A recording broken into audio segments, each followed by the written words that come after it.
For decades, France was seen as a cornerstone of the Western alliance, a nation that, despite its pride and independence, ultimately stood with America when it mattered. That assumption is dead. The world is witnessing a rebirth, a France that is no longer willing to be a shadow in America's empire, no longer ready to bend its knee to policies designed in Washington. And the decision to break from blind loyalty did not come in whispers. It came with boldness, with courage, with the unmistakable signal that France is ready to play its own game on the global chessboard. Do you understand what this means? It means, for the first time in decades, an old ally of America has chosen principle over pressure. France looked at the global stage and asked a simple question: who do we serve? The world's peace and our own sovereignty, or the interests of a single superpower clinging to dominance? That question changed everything. The seeds of this break were planted years ago, in moments when American arrogance demanded compliance rather than partnership. When Washington treated alliances as ownership, not friendship, France endured, France tolerated. But deep inside, something was building, a realization that America's definition of loyalty was submission. And France decided it would no longer submit. Look at the decisions. France didn't just talk about independence, it acted on it. Signing historic defense deals with India, transferring cutting-edge technology, strengthening strategic cooperation, all without America's blessing. This was not an accident, it was a declaration, a message to the world: France will not be a pawn, it will be a player. And here's what makes it powerful: this wasn't driven by hate for America. It was driven by love for sovereignty, for dignity, for the idea that no nation, however powerful, has the right to dictate the destiny of another. France chose India not because it needed a partner, but because it saw in India something America fears: a nation rising on its own terms, a civilization that refuses to bow. Together, France and India send a signal that echoes louder than any weapon: the age of unilateral power is over. Now, imagine how Washington sees this. For decades, America believed the script was fixed: allies obey, adversaries resist. But this is different. This is an ally saying, we will walk with you when it makes sense, but we will not chain ourselves to your ambition. And that scares America more than any enemy, because it reveals a truth they cannot unseen. Their control is slipping. The emotional weight of this moment is enormous, because behind every handshake between Paris and New Delhi is a story of courage, a decision to endure pressure, criticism, even threats, and still say no. We choose our path. This is not just politics, it's morality, it's integrity on the world stage. And here's the final shock: France's move is not just a break. It's a beginning of a world where alliances are chosen, not coerced, where strength is shared, not hoarded, where sovereignty is respected, not mocked. And in this world, America cannot command with fear. It must compete with respect. France has made its choice, and that choice shook America to its core, because for the first time in a long time, an ally stopped being a follower and started being free. For decades, the world underestimated India. They called it a developing nation, a country struggling with poverty, chaos, and corruption. They painted it as a land of problems rather than possibilities. In America, oh, America loved that story. Because as long as India stayed weak, the balance of power remained predictable. The script was simple: America leads, others follow. But then something happened, something Washington did not calculate. India refused to stay in that script. India decided to rise, not in secret, not in whispers, but in full view of the world. It rose through technology, through science, through innovation. It rose through the grit of 1 billion people who were tired of being told they could not compete. India's space program was laughed at once, now it lands on the moon. Indian engineers were dismissed once, now they build Silicon Valley. Indian businesses were mocked once, now they own global empires. This is not luck, this is design. This is a nation that decided enough is enough, and here's the shocking truth. India's rise terrifies America more than China ever could. Why? Because China is predictable. China is the rival America always expected, but India was supposed to stay friendly, cooperative, and quietly obedient. Instead, it became bold, unapologetic, and fiercely independent. India does not want to be a pawn in anyone's game. It does not want to join America's camp or China's camp.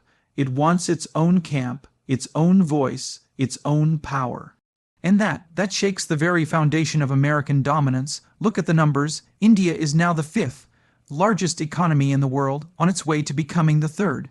It has the youngest workforce on Earth, 1 billion dreams surging forward like a tidal wave. It is building infrastructure, manufacturing power, digital ecosystems at a speed the West cannot match. And yet, the West keeps asking the same arrogant question, is India ready to lead? That question is not just ignorant, it's insulting. Because India is not asking for permission, it's already leading. This rise is not just economic, it's strategic. India knows the game of power better than most nations. It knows history. It knows that alliances without independence are chains in disguise. That is why India chooses carefully. That is why it partners with France, not as a servant, but as an equal. That is why it says no when pressured to join someone's war, and yes when it serves its people and its principles. That is why it can buy oil from Russia, weapons from France, and still shake hands with America, because India plays by its own rules. And here is the emotional truth behind this rise. It was not given, it was earned. Every road built, every satellite launched, every start-up created was born from struggle.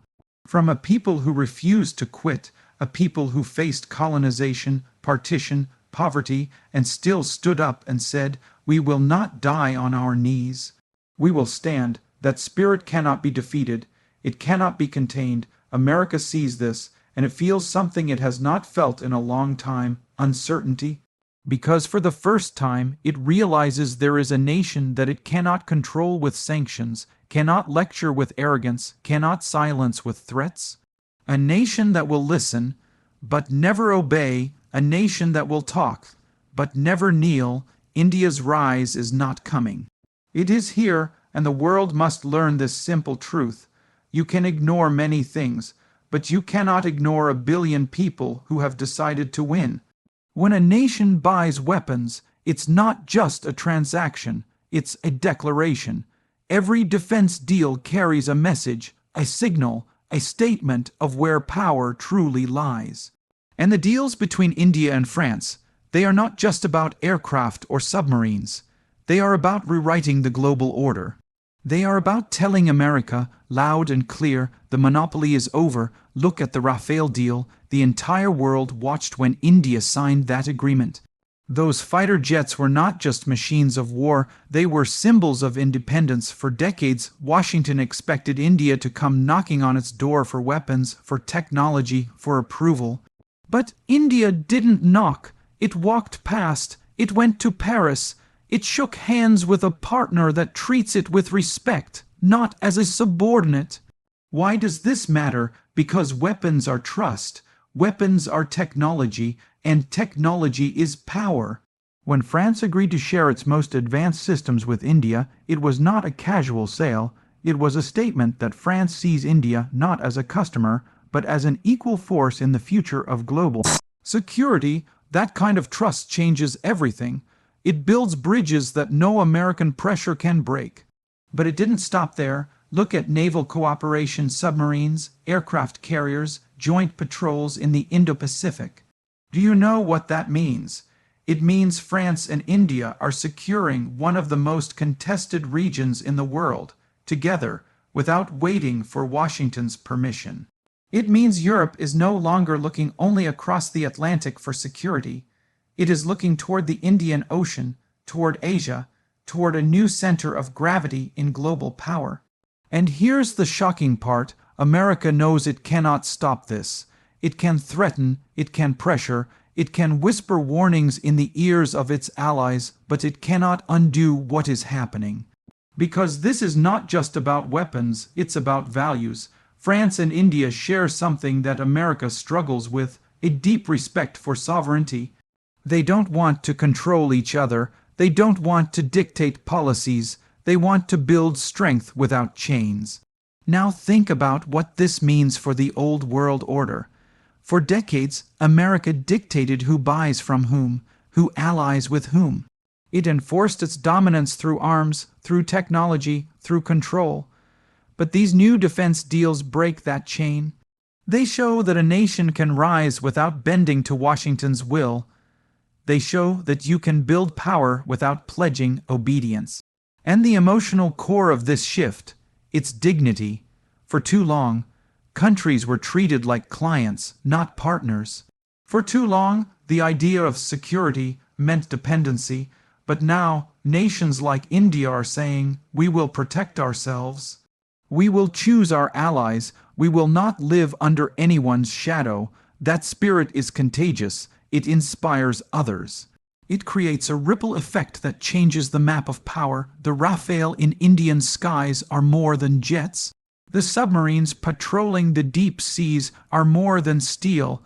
They are symbols of a world where no single country calls the shots. They are proof that strength comes from partnership, not domination. And this is why America is nervous. Because every new deal, every handshake between Paris and New Delhi is a nail in the coffin of an old order. An order where one nation ruled and the rest complied.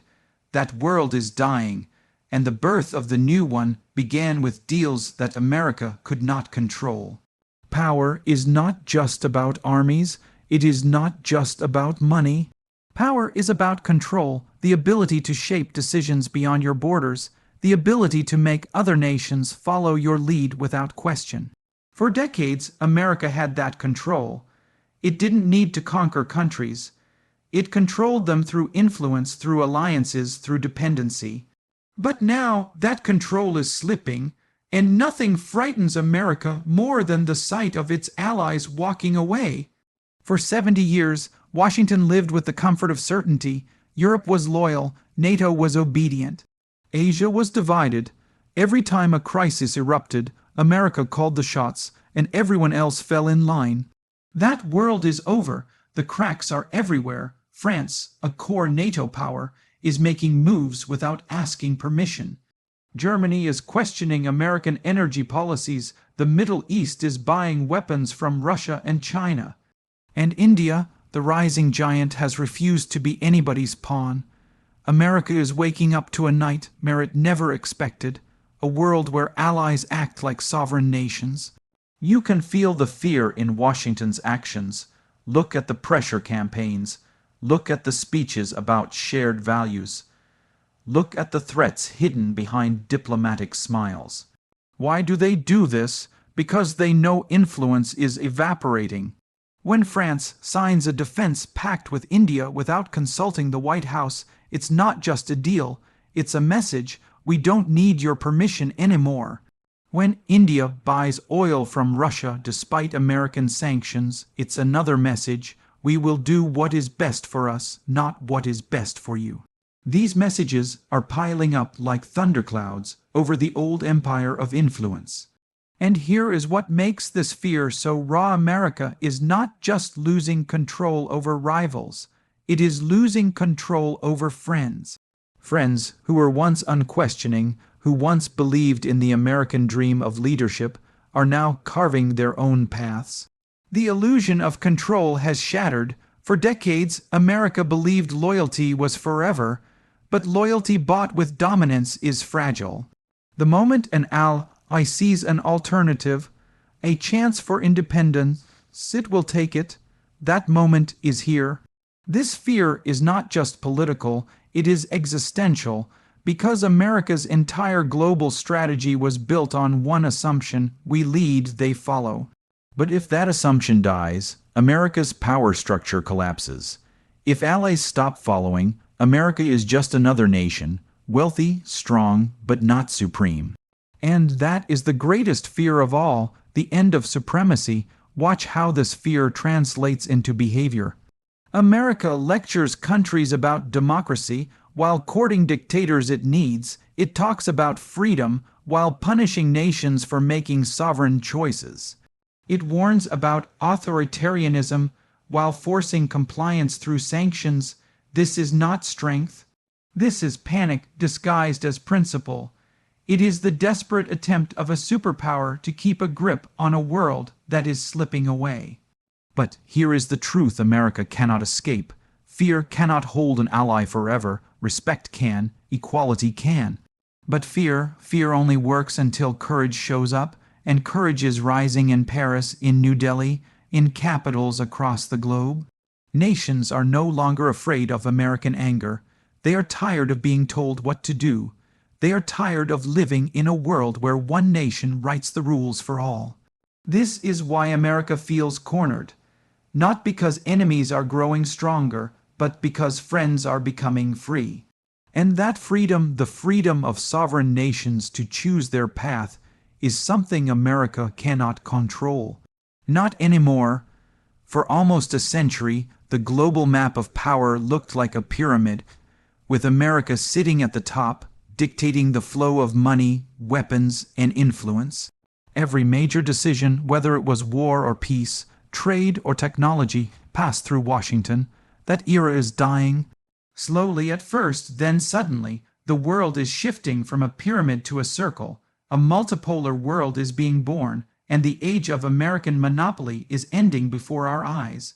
Do you understand the magnitude of this? It's not just politics, it's a civilizational shift. The last time the world saw such a change was after the Second World War, when America rose from the ashes of Europe to dominate the globe. Now, history is flipping the script. Power is no longer concentrated in one hand, it's spreading, it's diversifying. And the birth of this new order is loud, messy, and unstoppable. Look at the signs. The India-France alliance is not an isolated event, it's part of a pattern. China builds its Belt and Road Initiative. Russia creates energy corridors to the east. The Middle East turns to Asia for security and investment. Africa refuses to be a playground for Western powers. Even Europe, the old ally of America, is starting to carve its own destiny. These are not random acts, these are tectonic shifts, and together they signal one truth: the world will never be unipolar again. America knows this, and it terrifies them. For decades, they lived in a system where dominance was easy. They wrote the rules, and everyone else signed the papers. They controlled the financial system, the technology pipelines, the security alliances. But today, those rules are being rewritten in real time. BRICS is challenging the dollar. Asian economies are outpacing the West. Nations are signing defense deals without Washington's blessing. This isn't just competition, it's rebellion against a monopoly that lasted too long. And here's why this matters emotionally. For the first time in living memory, smaller nations believe they have a choice. They are no longer trapped in the binary of America or chaos. They can look at India and France and say, there is another way. A way that doesn't require kneeling to Washington or Beijing. A way that respects sovereignty, that treats partnerships as partnerships, not hierarchies. That hope, that sense of agency, is the fuel of this new world. But let's be clear, multipolarity is not peace. It's competition on a grand scale. It's messy, it's dangerous, but it's real. And it is infinitely better than a world controlled by one arrogant power that claims moral superiority while breaking every rule it writes. A multipolar world forces accountability. It forces negotiation. It forces respect. No one nation can bully all the others when the others are strong. And that is exactly why this shift matters. The birth of a multipolar world is not the death of America. It's the death of American monopoly. And that is good for humanity because no empire lasts forever. Every empire that tried to dominate the world eventually collapsed, not because it was weak, but because the world outgrew it. Today, the world is outgrowing American dominance. Nations want dignity, not dependency. They want equality, not subordination. And they are willing to fight for it not with guns, but with choices, with alliances, with courage. That is the story of this century. The old world is dying, the new one is being born, and the cry that echoes from Paris to New Delhi is simple and unstoppable. No more masters. No more chains. A new world built by many, not ruled by one.